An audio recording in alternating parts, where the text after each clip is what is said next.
dukung siapa-siapa. Tapi saya ingin dukung orang yang berpikir. Ini baru sekarang saya lihat ada anak bimbingan skripsi berkelahi sama pembimbingnya.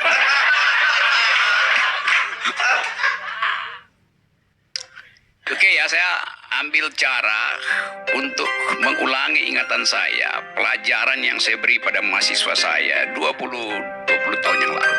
Saya mengasuh mata kuliah filsafat politik. Di dalamnya ada problem yang kita sebut politik identitas, politics of identity, politics of recognition, dan multiculturalism. Yang diucapkan tadi yang kacau definisinya. Saya pelan-pelan. Saya mulai dari soal Kodari tadi, soal India dan Pakistan itu. Di tahun 40-an, mungkin 43 itu, ada peristiwa di India, ada kerusuhan agama, etnis bahkan itu, antara Hindu yang mayoritas dan Islam yang minoritas. Seorang pemuda terbunuh pada peristiwa itu. Pemudanya Muslim. Peristiwa ini diterangkan oleh Amartya Sen di dalam bukunya, dan kita ingat bagaimana kita memahami sesuatu yang kita sebut politik identitas. Tokoh ini, dia udah 3 hari ada di dalam rumahnya bersama istrinya dan seorang bayi, keluarga Muslim, warga negara India. Dia nggak bisa keluar rumah karena dikepung oleh radikal Hindu. Bayangkan situasi. Dia miskin. Padahal bayinya perlu susu. Lalu dia ambil risiko. Dia keluar rumah. Dia diuber oleh mayoritas Hindu. Lari ke sebuah rumah tetangga. Berupaya diselamatkan oleh tuan rumah, tapi dia tewas oleh massa yang brutal dari radikal Hindu itu. Dia tewas di situ. Pertanyaan saya, dia tewas karena Muslim atau tewas karena miskin? Dari kamu kan anak bimbing, jadi saya lagi uji. Dia tewas karena Muslim atau karena tewas karena miskin? Saya nggak. Ya, sebagai apa? Yes. Tapi kita mesti terangkan. Kalau dia orang kaya, nggak mungkin dia keluar rumah. Kulkasnya penuh. Bahkan dia bisa pakai private jetnya untuk beli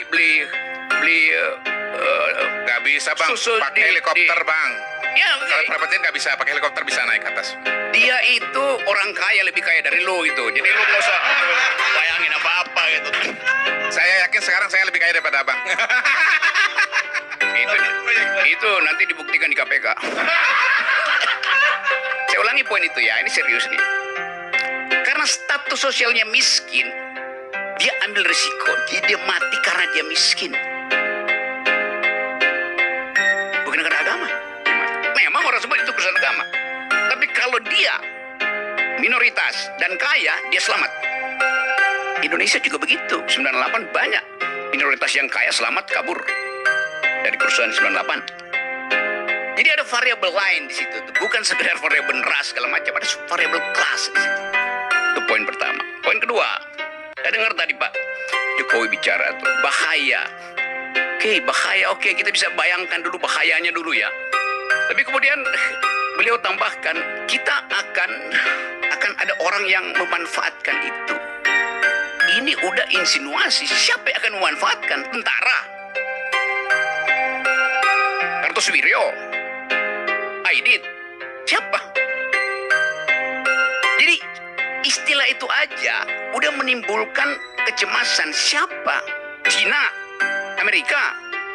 Jadi Pak Jokowi bicara sebagai politisi di situ, bukan sebagai negarawan. Kendati itu forum negara. Karena dia menakutkan sesuatu yang dia juga nggak tahu itu apa. Kan diporak-porandakan, akan ada yang menyusup segala macam. Siapa? Jadi kalau saya lihat misalnya Pak Jokowi, mending jangan lihat ILC, kan Anda akan gugup untuk melihat bahwa konsepnya macam-macam di sini. Dia pasti nggak ngerti. Karena saya buat mengerti dulu ya. saya buat mengerti dulu. Kata identitas dipakai Pak Jokowi, kita juga pakai kata itu. Apa sih itu identitas? Siapa di sini yang punya identitas? Identitas itu di dalam bahasa aslinya, bahasa Yunani, artinya dia yang sudah mati. Karena cuma orang mati yang bisa diidentifikasi. Itu etimologinya begitu. Arya Bima identitasnya Soekarno. Apa selamanya begitu? Belum tentu. Karena dia masih hidup, dia masih berubah. Kodari, apa identitas tiga periode? Pasti begitu. Jadi soal itu yang gagal kita bicara. Pak Jokowi dengar doang politik identitas, di dalam kepalanya Islam, selesai. Karena nggak paham itu. Yang nggak paham yang salah bukan Pak Jokowi, lingkungannya yang brief dengan cara yang buruk. Itu akibatnya kalau bergaul dengan orang dungu. Yes. Saya terangkan itu lebih jauh. Sekarang saya lanjut ya. Lahan-lahan aja. Sesuatu disebut sebagai identitas karena direkognisi. Dalam politik, identitas itu timbul karena direkognisi. Supaya kita selamat dari kedunguan yang menganggap identitas itu final. Enggak. Identitas itu ada kalau orangnya final, artinya udah mati dia. Baru dia kita tahu identitasnya. Selama dia hidup, aroma politiknya Bung Choi ini, Ustadz Choi ini berubah-ubah. Dari pro Ahok sekarang dia menganggap Ahok ada kesalahan di situ. Biasa itu. Pro Anies sekarang. Biasa aja. Kok dari pro Prabowo sekarang masih pro Prabowo. Jadi secara ensiklopedik kata identitas itu hanya mungkin terjadi kalau orangnya udah mati. Itu intinya. Nah sekarang untuk menyelamatkan kekacauan konseptual itu dibikin istilah lain, politics of recognition. Dalam kategori itu identitas dianggap dihidupkan karena direkognisi.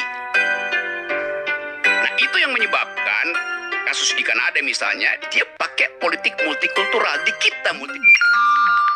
Tetapi mesti diingat, sesuatu disebut multikultural kalau dia punya efek elektoral, hanya itu intinya tuh.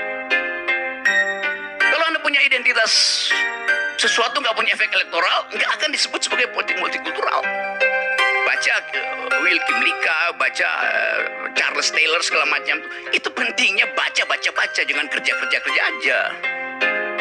Jadi bangsa ini didirikan oleh orang yang membaca buku.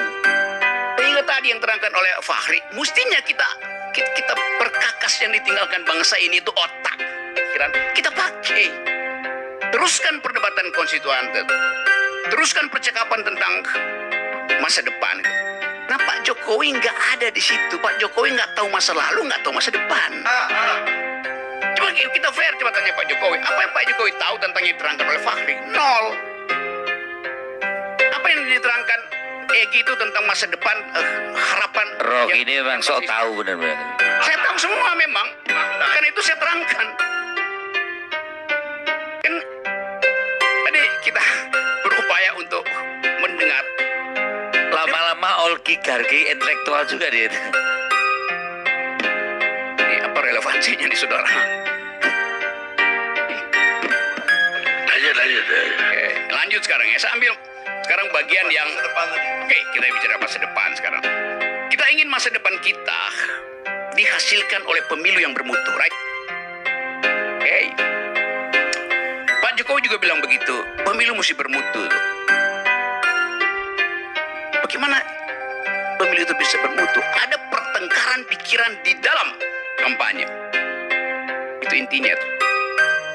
Seorang pemimpin dia harus mampu untuk menghasilkan konsep yang visioner. Di mana konsep visioner itu dimungkinkan dihasilkan? Di universitas, dalam pertengkaran di kampus. Tetapi, kata Pak Jokowi, jangan bawa politik ke kampus.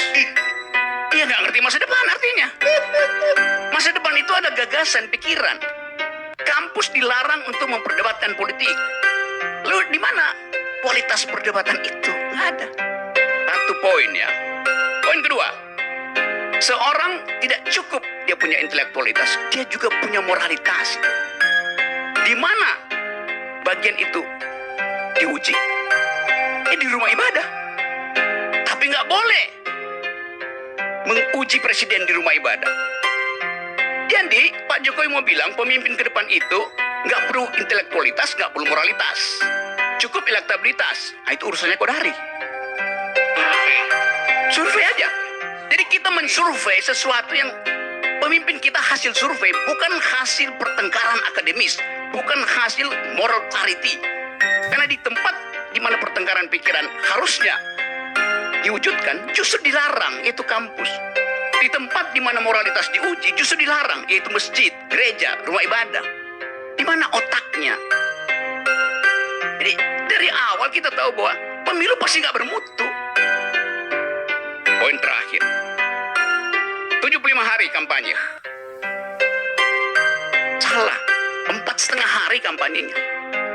17 partai ingin membuktikan visinya itu masuk akal. Selama 70 hari, 70 bagi 17, 4,5 hari. Apa yang mau diharapkan dari pertukaran pikiran selama 4,5 hari?